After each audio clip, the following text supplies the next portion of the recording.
So eto na nga po no mga SSS pensioners, makinig po kayo dahil since December po tayo ngayon at napakaraming holidays dahil nga po sa paparating na Pasko at bagong taon. Well, pag-uusapan natin ang inyo pong pension crediting or releasing schedule para sa buwan ng Enero dahil malaking pagbabago po ang magaganap para sa ating mga pensionadong kabilang sa unang batch dahil nga po sa long holidays na magaganap po mga ka-vlogs. So, kung titingnan po natin ang ating kalendaryo, ang ating po mga unang batch na mga SSS pensioners ang makakabenepisyo sa mas maagang crediting schedule. In short po, advance. Dahil ang inyo pong schedule na original talaga, natapat po kasi sa New Year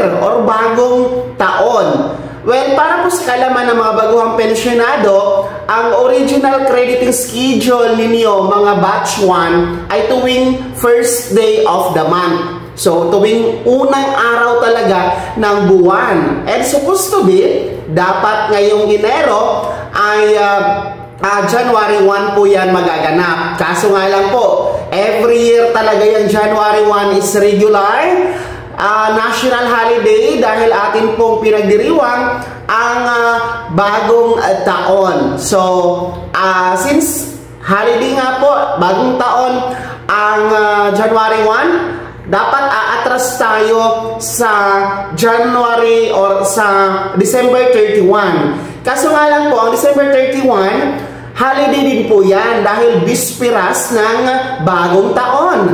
At alam niyo naman, wala din po tayong mga pang-opisinang gobyerno. Kabilang na nga po ang SSS, walang tao. Wala na po nagbubukas na mga opisina at establishmento dahil bispiras na yan ng bagong taon.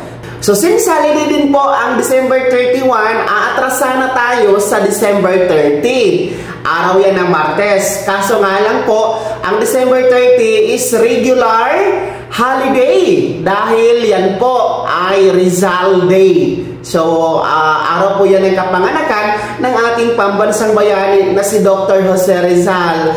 Kaya holiday din po yan. So, ibig sabihin nito, mga first batch SSS pensioners ay aatras tayo sa Lunes, December 29, 2025. Mas maaga kaysa inaasahan. No? Advance po iyan ng 3 araw. No? Uulitin ko, instead of January 1, aatras tayo sa December 29, araw ng Lunes, para sa pension crediting schedule ng ating mga nasa unang batch. Kaya talagang happy ang pagsalubong ng bagong taon ng ating mga unang batch.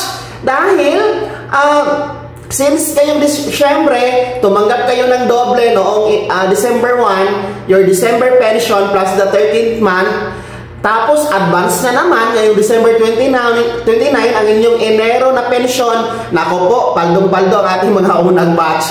Kahit maubos nyo man ang inyong natanggap noong December 1 na 13th month kasabay ng inyong December pension, okay lang kasi meron naman po kayong December 29 para sa inyong Enero na pensyon. Advance po matatanggap ninyo kahit paano magagamit nyo sa pagsalubong ng bagong taon. Pero lagi ko pong sinasabi sa inyo na dahan-dahan lang po. Huwag ubusin sa paghahanda dahil palagi naman yung handaan. Importante, magtabi kayo sa inyong mga pangangailangan, lalong-lalo pa yung mga maintenance sa gamot, no? Savings ninyo para sa oras ng pangangailangan, meron po kayong madudukot, no? Wala namang problema kung maghanda kayo, pero huwag nyo talagang ubusin lahat. Magtira kayo para sa inyong pangangailangan, no? Mga needs ninyo, mga pensionado. So, magandang balita talaga ito para sa ating mga unang batch. Ang ating naman pong mga pangalawang batch, mananatiling regular crediting schedule ang magaganap sa inyo January 16, araw po yan ng Huwebes. Actually, ang tabayanan lang po natin ang January 16 kung matutuloy po ang special non-working holiday sa araw na yan. Pero hanggat wala pong proclamation na inilabas ang Malacanang Palace, ay mananatiling regular crediting schedule ang Enero 16 para sa ating mga pangalawang batch. So, ang tabayanan nyo po ang updates lang ha, dito sa ating channel kasi time to time, nag-update naman po tayo. Paalala ha, para ngayong December 29, sa ating mga first batch, SSS pensioners, tanging pensyon nyo lang ha ang makukuha. Wala nang 13th month kasi tapos na ang inyong 13th month noong December 1 for first batch and December 4 for our second batch and mga nakalamsam. And pangalawang paalala po, wala pong magaganap ha na bonus. Taliwas ito sa mga kumakalat na balita na di umano, merong 13,500 pesos ang ipamamahaging bonus ni SSS para sa mga pensyonado ngayong Disyembre. Yan po ay fake news ha. Huwag kayong maniwala dyan. Ako po, ang laki naman ng halaga na yan. Hindi yan kakayanin ibigay ni SSS mga ka-vlogs.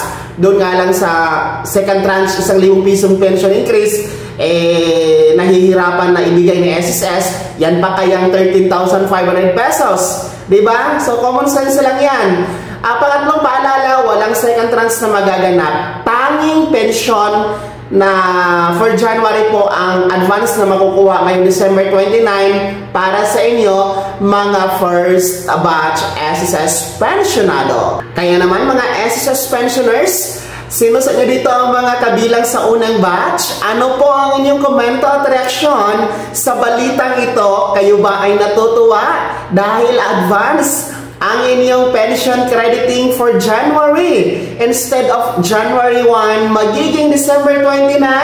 Excited na ba kayo? Ibahagi niyo po sa comment section na nasa baba, pakilakip ng buong pangalan at kung taga saan kayo. Maraming salamat po sa panunood. Huwag kalimutang mag-subscribe mga ka-vlogs ha, at i-click ang notification bell, ilagay sa all para una ka sa mga balitang may kinalaman sa SSS. God bless us all.